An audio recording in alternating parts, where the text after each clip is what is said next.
Welcome back. We're still waiting. I'm here with my brand new co-host. Please welcome someone by the name of Gutbup DeWow. Put your name on the screen. Gutbup DeWow. Good evening, Gutbup. How you been? Hey, Bitbop. No, I'm not. No, Bitbop doesn't exist. You're Gutbup. I'm your Gutbup. No, you can't say that. I can. I can. You no, can't. I cannot be party to that. You're not even You're not even in the same frame. Watch this. This is me. Okay, That's but you. Cutting back to that's logic. Where's the logic? I promise it works. Anyway, that was me quoting the last episode of Succession. I remember that scene, and I watched it. No, it's the eldest boy scene. Oh, it's the same one. The only scene I've ever seen. You gotta watch that show, Tom. Anyway, we're here on a momentous occasion, Thomas. We are recording during the Recording Academy's annual ceremony, which awards the Grammys. We're not here to talk about that. You know why? Recording media. Oscars. Recording media is dying. But we're here on Oscars week. We're here on Oscars week. And who better? Yeah? Can I make one note about the Grammys? Yeah.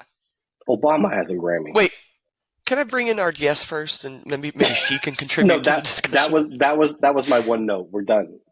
That's it? Obama has a Grammy. Continue. Please welcome Courtney Chin, everyone. Hi.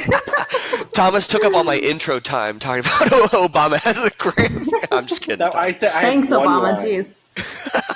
Courtney Chin is our resident film expert. Thank you very much. And so we figure she's exactly the person who we need to consult about this year's Oscar ceremony, which is to be aired in 12 days now. So, Courtney Chin, welcome to your first solo appearance on the pod. Thank you. I'm excited to be here. Where are you right now, specifically? Where are you calling us from? I am in Florida, so I'm at my parents' house. I'm pet sitting, so I thought we would start on time, so I gave all of my dogs peanut butter, and they just finished it. Like as soon as you started it, they finished the peanut butter. So now they're just staring at me, about to bark. Now they want more. Yeah, now they want more, but I had it planned out so that they would be busy, but. I know. I'm so sorry. This is our fault. We got too busy catching up because it has been so long.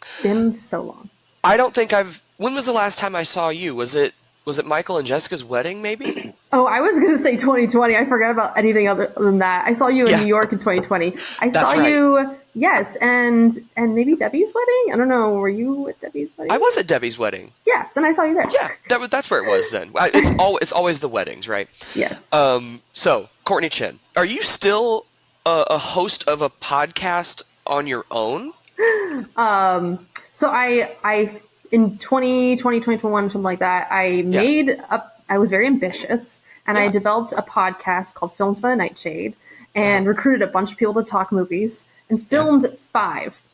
I edited 1 and put 1 out, and then got overwhelmed and terrified and hated the sound of my own voice and never touched any of the other ones. But I have raw footage with 4 other people, and I just feel like, maybe when they're like 60, I'll just like release it. And then who knows, like unedited, just uncut, who knows. But yeah, I did release 1 and then was like, this is really hard. And then was like, I don't know about this. Yeah, a little time capsule, like just remember when we did this, guys? It'd be great. No, but you were very much in the game of like covering cinema. How do you feel about this 2023 season of the Oscars? Like, did we get a good batch this year? I have some strong opinions about who they nominated, but I think Best Picture-wise, yes. I think there's 10, which is the max. And usually they waver between 9, like I'd say 9 to 10, and 10 is pretty strong. I think this year has great movies. I haven't seen them all. Saltburn? Okay, I read the parental guide to Saltburn because I had no idea what it was about. And then I was like, I'm terrified. And I have not seen it yet. Listen, that has come into handy so many times. Whenever like I'm watching a movie with my parents, I'm like, let me just like look at the parental guide, just to know how awkward it's gonna be. So I'm not gonna lie, I use that all the time. If I don't like Midsommar, if you saw it, like I'm like really graphic movies like that. Like I will enjoy watching it once, but I will not enjoy it again. So it's like I kind of relate it to that sort of thing, where it's like psychological. I've seen Midsommar once. Yeah. It's not a very like repeat movie. and I really liked it. I think it's an iconic movie, but I don't want to see it again. We didn't mind Saltburn. Thomas and I ended up watching Saltburn when we were in Houston, and I enjoyed it. Other people have had very strong opinions. There are like two complete opposite sides of the spectrum. Like you either love it or you're disgusted by it. Yeah. I didn't really mind Saltburn. Obviously, there are scenes in it that are like, you know, the taboo ones. But overall, as like I don't know, the reveal didn't bother me so much as it bothered other people. Anyway, it doesn't matter because they weren't nominated, and that's what we're here to discuss. But so give us let's not bury the lead here, Courtney Chin. Give us your pick so far. Now, granted, I want to make sure everybody knows we're recording this on February 4th. Courtney Chin has over a month to watch all these films before, you know, the actual ceremony happens. So I don't know how far along you are, but so far, what's your favorite? So just to cover the best pictures. So just because there's 10. There's American Fiction, Anatomy of a Fall, Barbie, of course, The Holdovers, Killers of the Flower Moon, Maestro, Oppenheimer, Past Lives, Poor Things, and Zone of Interest. So like there's so many in there.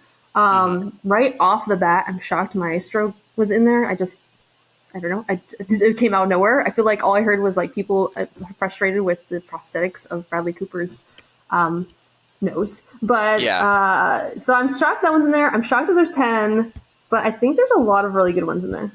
Yeah. How many have you seen so far of that list?